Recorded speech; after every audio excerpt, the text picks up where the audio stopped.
ঋতু আর আপন ছিল কলেজের দিনের ভালোবাসা। প্রথম দিন ক্লাসে বসেই চোখের ভুলে একটা প্রেম শুরু হয়ে গেছিল। আপন তখনও বুঝে উঠতে পারেনি এই মেয়েটা একদিন তার জীবনটাই পাল্টে দেবে। দুজনে মিলে ঘোরা, কফি খাওয়া, ছোট ছোট ঝগড়া সবকিছুই যেন জীবনের অংশ হয়ে গিয়েছিল। কিন্তু সময়ের সাথে বদলে গেল অনেক কিছু।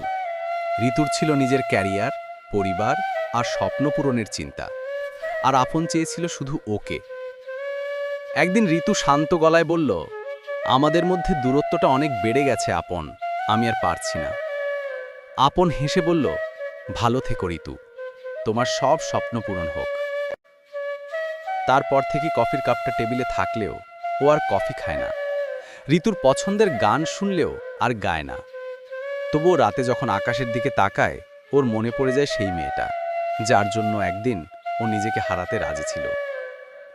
চুপচাপ আকাশটা যেন ফিসফিস করে বলে, ভালোবাসা শেষ হয় না, শুধু মানুষটা বদলে যায়।